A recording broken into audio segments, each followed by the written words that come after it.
পর্দার নায়ক যখন বাস্তবের জননায়ক হয়ে ওঠেন তখন সৃষ্টি হয় ইতিহাস। তিনি থালাপতি বিজয়, যার এক পলক দেখার জন্য তামিলনাড়ুর রাস্তাঘাট স্তব্ধ হয়ে যায়।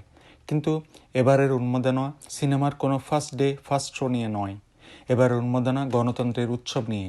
মাত্র 2 বছরে নিজের দল টিভিকে নিয়ে তামিল রাজনীতির কয়েক দশকের অচলায়তন ভেঙে চুরমার করে দিয়েছেন তিনি।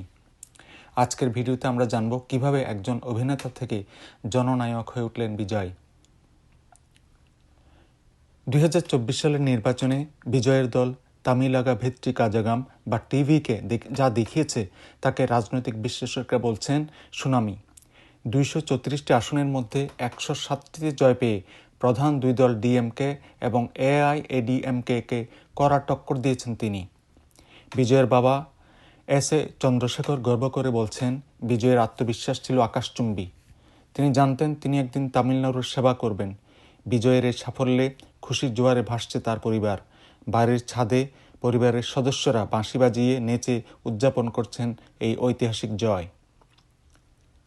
অন্য তারকাদের মতো বিজয় রাজনীতি এবং অভিনয় একসাথে করতে চাননি। তিনি পরিষ্কার জানিয়ে দিয়েছেন, জননায়কন হবে তার শেষ সিনেমা। প্রায় 70টি সিনেমায় অভিনয়ের পর যখন ক্যারিয়ারের মধ্যগগনে আছেন, তখনই তিনি বেছে নিলেন মানুষের সেবা। সমালোচকরা তাকে কেবল অভিনেতা বলে খাটো করতে চেয়েছিলেন। জনসভায় বিজয় গর্জে উঠে বলেছিলেন, হ্যাঁ আমি অভিনেতা, কিন্তু রাজনীতিতে আমি অভিনয় করছি না। বরং যারা রাজনীতিতে নাটক করেন তাদেরকে কি অভিনেতা বলা উচিত নয়? তার এই একটি সংলাপেই কুপকাত হয়েছে বিরোধীরা। বিজয়ের এই বড়দিনে তার পাশে দেখা গেছে দীর্ঘদিনের সহ অভিনেত্রী এবং ঘনিষ্ঠ বন্ধু তৃষা কৃষ্ণনকে। কাকতালীয়ভাবে এদিন তৃষার জন্মদিনও ছিল। সকালে তিরুপতি মন্দিরে বিজয়ের সাফল্যের প্রার্থনা সেরে সোজা তার বাড়িতে পৌঁছেছেন তৃষা।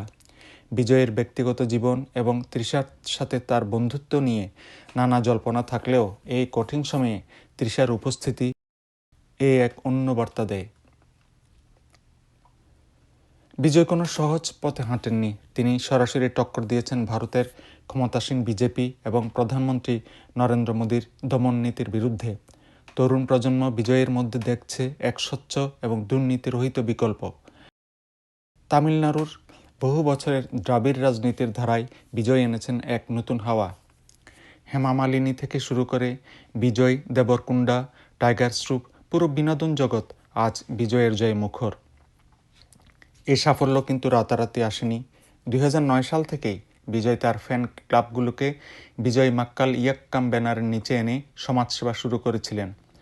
বই খাতা বিতরণ থেকে শুরু করে মানুষের বিপদে পাশে দাঁড়ানো, তৃণমূল পর্যায়ে নিজেকে তৈরি করেছিলেন এই মেগাস্টার। 2021 সালের স্থানীয় নির্বাচনে তার দলের ভালো ফলে ইঙ্গিত দিয়েছিল যে বিজয় এখন ভোটের রাজনীতিতে প্রস্তুত। সব পথ কিন্তু মসৃণ ছিল না। 2025 সালে করুরে এক সভায় পদদলিত হয়ে 41 জনের মৃত্যু বিজয়ের রাজনৈতিক জীবনের বড় কালো অধ্যায়। এর জন্য তাকে সিবিআই তদন্তের মুখোমুখিও হতে হয়েছে। এমনকি তার শেষ সিনেমা জননায়ক মুক্তির আগেই অনলাইনে ফাঁস হয়ে যাওয়ার মতো বড় ধাক্কাও তাকে সামলাতে হচ্ছে। কিন্তু বিজয় দমে যাওয়ার পাত্র নন। প্রতিকূলতাকে জয় করাই তার স্বভাব। এমজিআর কিংবা জয়ললিতার পর তামিলনাড়ুকে পেতে যাচ্ছে তার নতুন নায়ক মুখ্যমন্ত্রী। 107 আসন নিয়ে বিজয় এখন কিং মেকার।